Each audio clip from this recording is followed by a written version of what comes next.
여러분 안녕하십니까. 오늘 배움 키사에서 품질 경영을 강의하는 이종훈입니다. 자, 이번 시간에는 우리가 이때까지 배웠던 실험계획법의 개요부터 해서 이론 배치법, 그리고 개수치, 데이터 분석까지 해서 문제를 살펴보는 보는 시간을 가지도록 하겠습니다. 이론 배치, 이원 배치, 다원 배치, 그리고 개수치 이런 것들을 우리가 보았죠, 그죠? 자, 문제 1번. 일반적으로 실험을 통하여 달성하고자 하는 목적과 거리가 먼 것은, 여기에서 실험은 이제 실험 계획법이겠죠. 1번.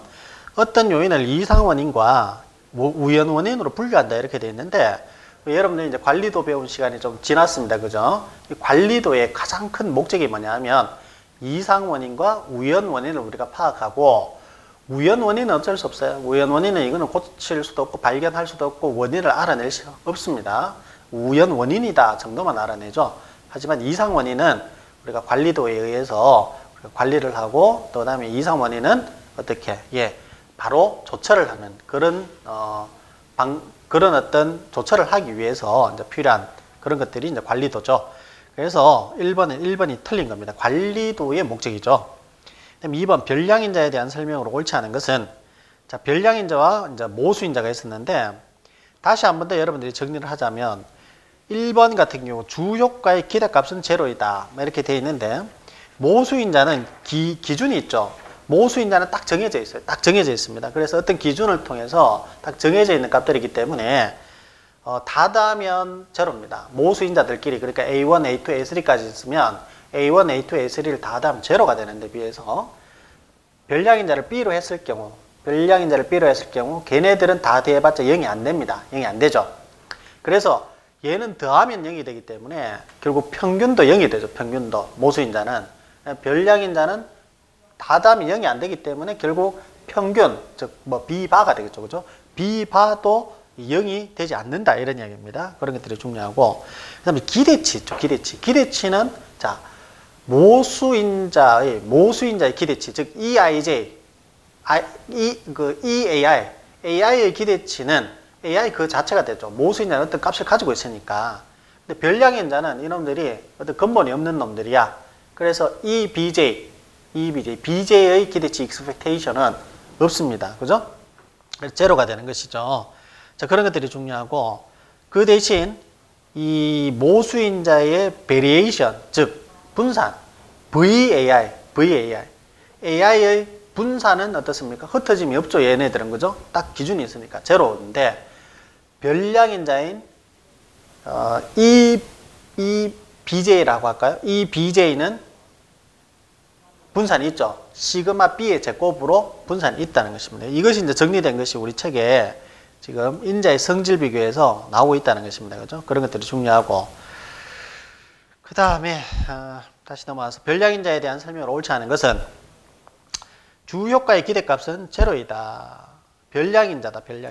별량인자는, 자, EBJ는 제로다. 맞죠? 그죠? EBJ는 제로다. 2번 주효과는 고정된 상수가 아니라 이 고정된 상수라기보다는 이 AI는 AI 자체가 되죠. 그죠? 이렇게 되는 것이 모수의 설명입니다.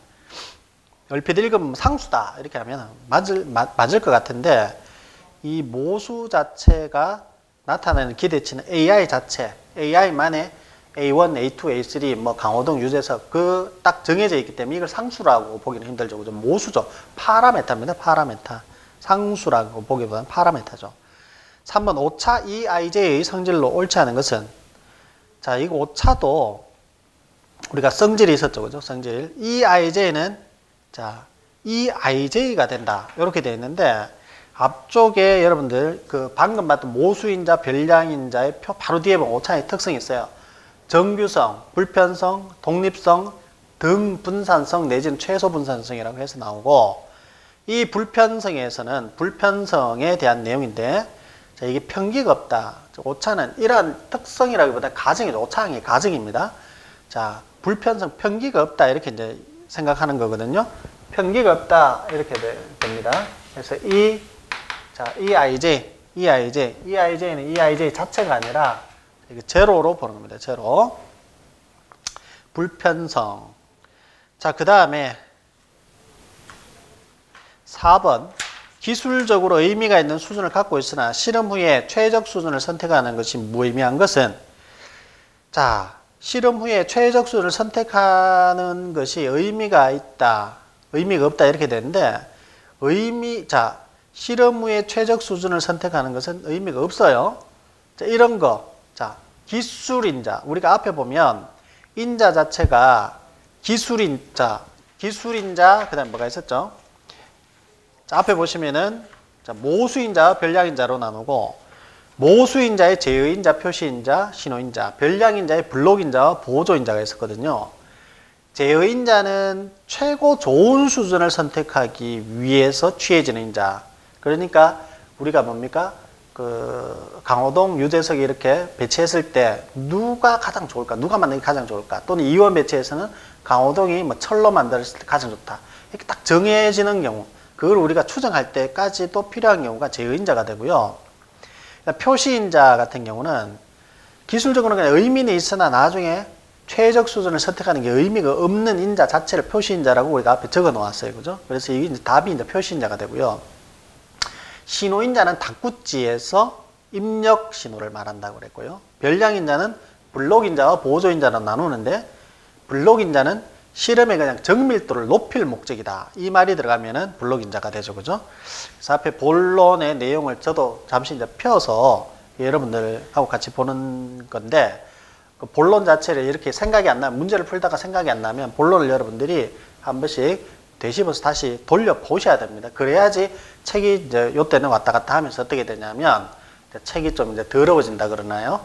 손때가 묻죠. 손때가 묻어야지 여러분들 합격을 하십니다. 문제 지금 이렇게 보는데, 문제 보는 과정에서 사실은 그냥 넘어가셔도 되긴 돼요. 근데 이제 이게 두 번 반복되고 한 세 번째 볼 때는 앞에 이 내용이 있었지 하면서 바로 찾아낼 수가 있거든요.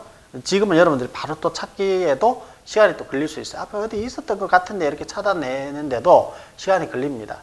처음 들을 때는 그냥 넘어가시고, 제가 어차피 다 불러드리잖아요. 그죠? 한 두 번, 세 번째 볼 때는 여러분들도 앞에 있는 책을 해당 내용을 한번 이렇게 넘기셔서 그 부분을 체크하시고 하시는 것이 좋습니다. 자, 그 다음에 지금 뭘 했죠 제가? 4번 했죠. 4번. 자, 그 다음에는 5번. 다음에 모수인자의 특성으로 볼 수 없는 것은, 자, 없는 것, AI들의 합은 제로이다. 모수인자 자체 합은 제로다. 합은. 그러니까 AI들의 합은 제로가 됩니다. 합은. 왜냐하면 모수는 기준이 있기 때문에 A1이 이만큼, A2가 이만큼 갔으면 A3는 이만큼 가야 돼요. A3는 이만큼 가야 됩니다. 그래야지 결국 A1, A2, A3가 다 더하면 제로가 되겠죠. 그죠? 자, 이 말이죠. 그죠? 그리고 평균 자체도 그렇게 되면 제로가 되겠죠. 그죠? A바 자체가 제로니까 결국은 시그마 AI를 다 더하면 제로가 되고, 그렇게 되면 평균도 제로가 되는 것이죠. 자, 다음 중 모수인자의 특성으로 볼 수 없는 것은, 2번 AI들의 평균은 제로다. 이거 말 같고요. 3번 AI 기대값은 제로이다. AI 기대값은 그대로 AI입니다. 그래서 3번이 틀렸죠. 6번 실험계획법을 짰다는 말의 의미로서 가장 관계가 먼 것은 인자를 선택했다, 실험 방법을 택했다, 실험 순서를 정했다. 4번 확률을 알 수 있다. 확률은요, 꼭 실험 계획을 하지 않더라도 확률을 우리가 알 수 있어요. 그죠? 공업 통계에서. 7번 실험 계획의 기본 원리 중에서 실험의 환경이 될 수 있는 한 균일한 부분을 나누어 신뢰를 높인다. 환경 자체를 균일한 부분으로 나누어서, 원래는 어떻습니까? 원래는 이 실험 환경 자체가 다 다를 거 아니에요. 그죠? 실험 환경 자체가 다 다를 겁니다. 그런데 요거 두 개는 그나마 비슷하네. 요거 두 개는 비슷하네. 요거는 요거대로 이렇게 나누는 것을 우리가 블록화라고 그래.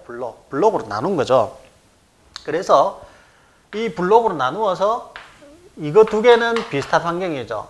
이 블록 내라고 하는데, 블록 내에서는 동일하게, 블록 내에서는 동일하게 이렇게 하는 거고, 블록 간은 어떻습니까? 상이하게. 자, 그렇게 하는 것을 우리가 블록화의 원리라고 합니다. 요거하고 조금 헷갈리는 게 낭괴법이에요. 낭괴법은 그 자체를 우리가 처음부터 어떻습니까? 논이 있는데, 논은 다 우리 논이죠.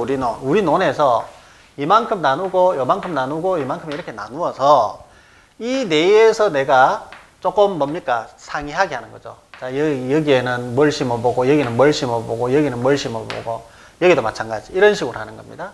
그래서 얘와 얘는 조금 의미가 어떻게 보면 약간 반대, 상반되는 그런 어떤 의미가 있습니다. 얘는 낭배법, 얘는 블록화의 원리, 블록을 이렇게 나눈다는 것이죠. 자, 다음 8번. 실험계획의 기본 원리 중에서 실험의 환경이 될 수 있는 균일한 부분으로 나누어. 자, 이거죠, 그죠? 균일한 부분으로 이렇게 블록 내에서는 하는 것이 블록화의 원리다. 이게 전부 다 시험에 나왔던 겁니다. 8번에 2번. 9번 실험계획법을 연구실 실험에 적용하지 않고 공장 실험에 적용할 경우 해당되는 특징은, 자, 연구실 실험은 연구실이고 공장은 현장 실험이죠. 현장에서 실험을 무한번 반복할 수 없는 데 비해서 연구실 실험은 이 뭐 가정을 해서 뭐 모의 실험을 여러 번 할 수 있죠. 그죠? 그것이 이제 가장 큰 특징이죠. 그래서 3번이 해당됩니다. 불량품 발생 위험 부담과 매 실험당 실험 시간이 오래 필요하게 되므로 많은 실험을 할 수 있는 것이, 자, 바로 연구실 실험의 특징이죠. 그죠? 수많은 실험을 할 수 있죠.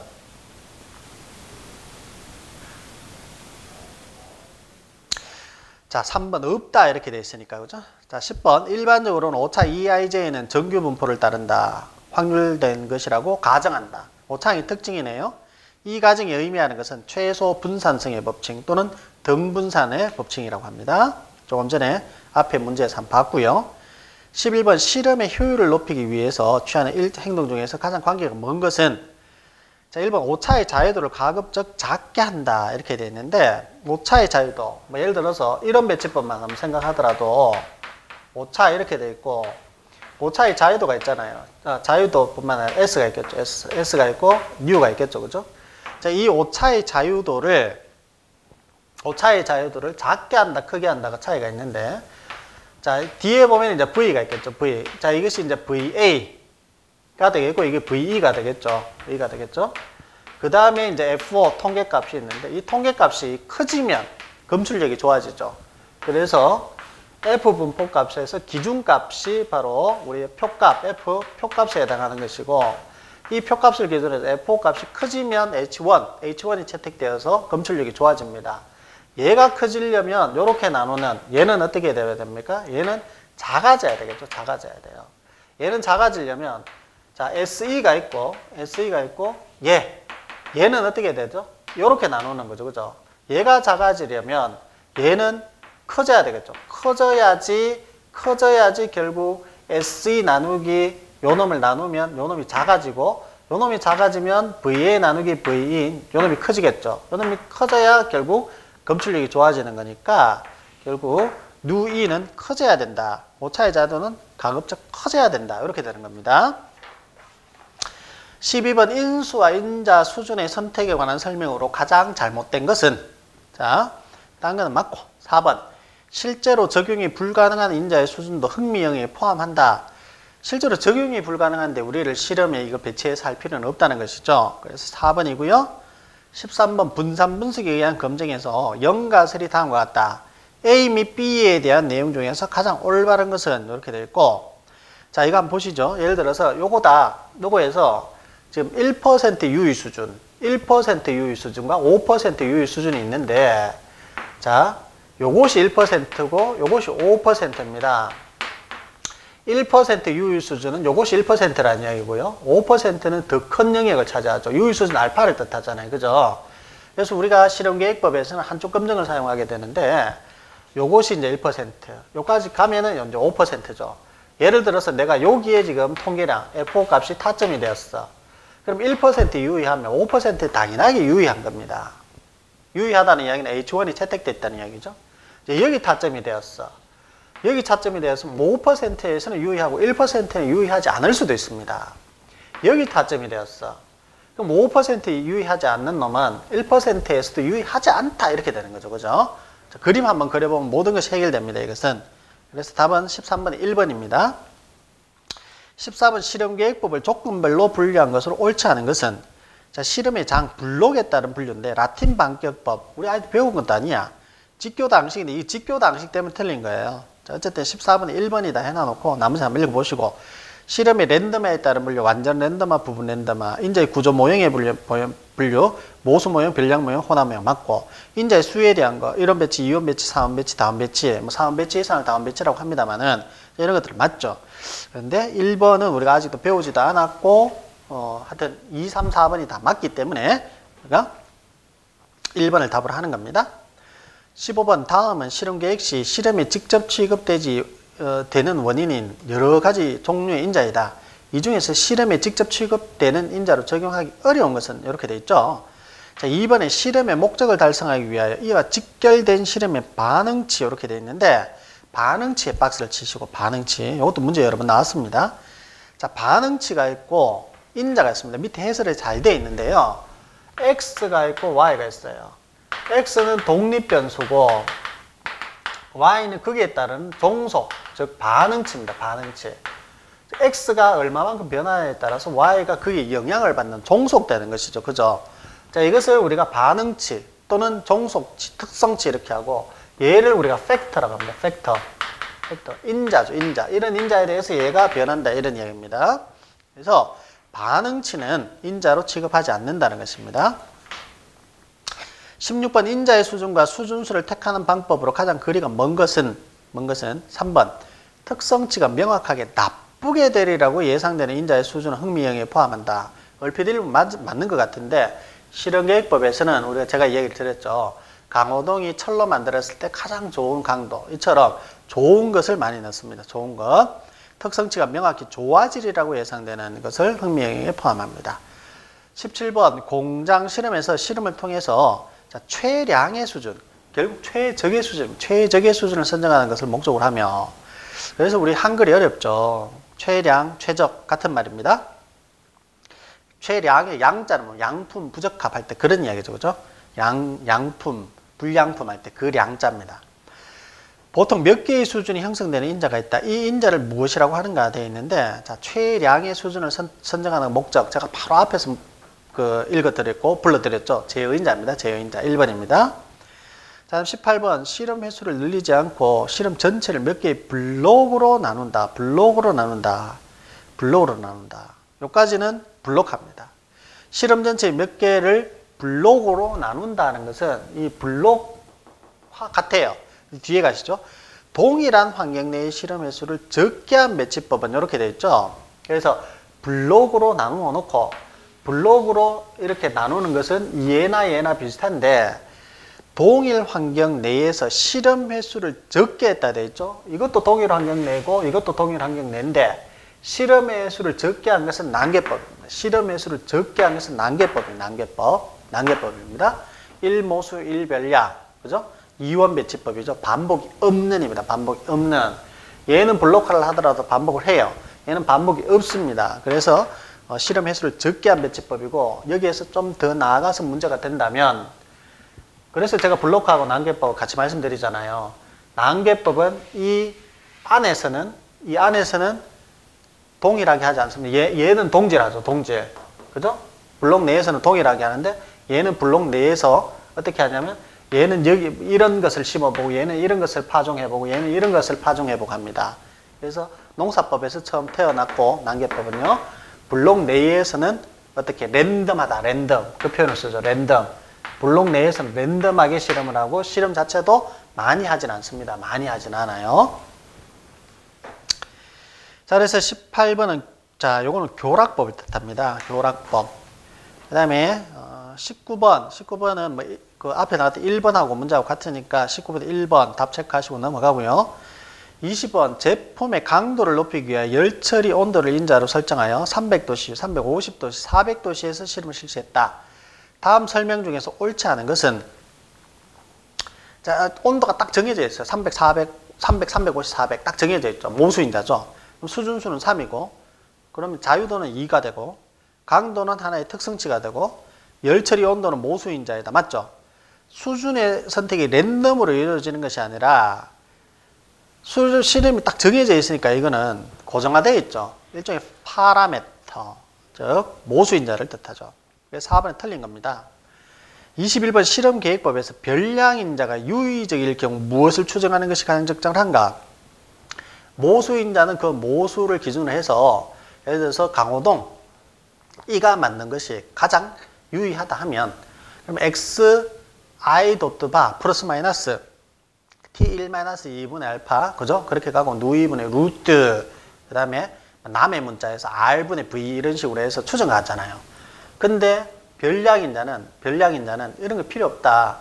그죠? 별량인자 자체는 필요 없다. 얼마만큼 흩어져 있는가가 중요하기 때문에 별량인자 자체는 그래서 어떻게 돼요? 별량인자 자체는 또 그리고 이 예를 들어서 이 bj 이게 별량인자면 얘의 기대치 자체가 아예 필요가 없는 거죠. 제로가 되죠. 그죠? 제로.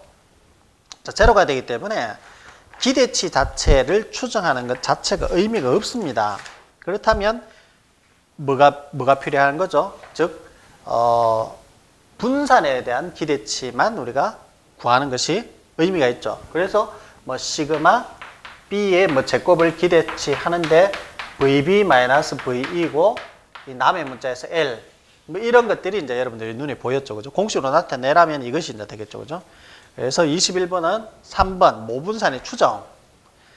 자, 22번 실험 계획법과 관련된 용어에 대한 설명을 옳지 않은 것은 짧은 실험을 실시한 후에 데이터의 형태로 얻어지는 반응치를 인자. 자, 반응치를 뭐라고 해요? 반응치를 y 종속 인자라고 하고 팩터를 우리가 인자라고 하죠. 그래서 반응치가 이거다. 반응치가 팩터다. 아닙니다. 반응치와 팩터는 다른 거니까 1번 틀린 겁니다. 23번 완전 랜덤화 배열법의 장점이 아닌 것은 자 처리수나 반복에 제한이 없다. 처리별 반복수가 다른 경우에도 통계 분석이 이용 가능하다. 완전 랜덤화 이론 배치법 같은 경우죠. 이론 배치법 그죠? 완전 랜덤화 자체가 이론 배치법을 뜻합니다. 자 그리고 일반적으로 다른 실험 계획보다 오차 제곱합에 대응하는 자유도가 크다. 4번 실험 재료가 이질적인 경우에도 된다. 이렇게 되어 있는데 실험 재료 자체가 우리가 이질적이다는 아니죠. 왜냐하면 이론 배치법 잘 생각해 보세요. 사람에 대한 것, 그죠? 강호동, 뭐 유재석 그런 경우 사람에 대한 것 또는 안 그러면 원재료를 하겠다. 내가 원재료에 대한 것만 또 올라가야 되겠죠. 그죠? 철 성분, 그 다음에 섞인 거, 플라스틱 성분, 뭐 그런 것만 하겠다. 이렇게 되니까, 결국, 4번이 틀린 것이 되고요. 해설 보시면, 완전 랜덤화를 난괴법이라고 한다. 난괴법. 이런 배치법도 되고요. 난괴법도 됩니다. 난괴법. 실험 재료가 이질적인 경우에는 블록화를 실시해요. 블록화는 이질적으로. 그러니까 난괴법을 설명할 때는 이렇게 블록화는 서로 이질적으로 얘는 블록화를 실시할 블록화는 블록 내는 동질적으로 배치하는 방법을 적용한다. 그러니까 4번에 지금 나오는 내용은 뭐냐면 4번에 나오는 내용은 블록화에 대한 내용인 거죠.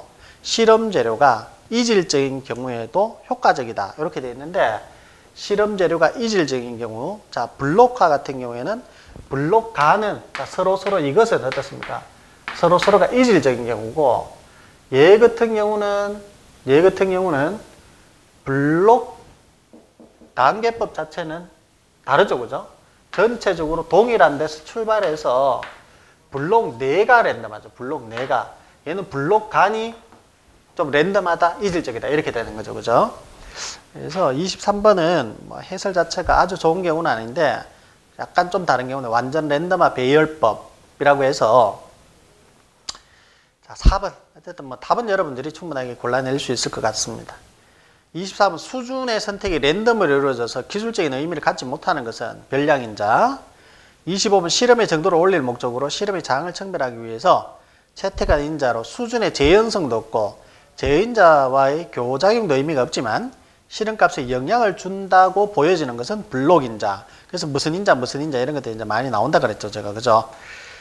자, 그렇게 해서 25번까지 우리가 문제를 한번 풀어보았고 25번의 해설도 여러분들이 잘 되어 있으니까 25번 해설 보면 자, 제어인자 가장 키워드는 최고 좋은 수준을 선택하기 위한 인자, 제어인자. 표시인자는 실험 후에 최적 수준을 선택하는 것이 의미가 없다. 그 부분이 중요하고 신호인자는 다꾸찌 실험 계획에서 입력 신호로 사용된다. 별량인자 두 가지 있는데 별량인자, 블록인자는 실험의 정밀도를 높일 목적, 그 말이 키워드고, 그다음 보조인자는 결과 분석용만으로 사용되는 인자, 그것이 이제 보조인자다. 이렇게 보시면 좋을 것 같습니다. 자, 이렇게 정리하시고 또 다음 시간에 26번부터 보도록 하겠습니다. 고생하셨습니다.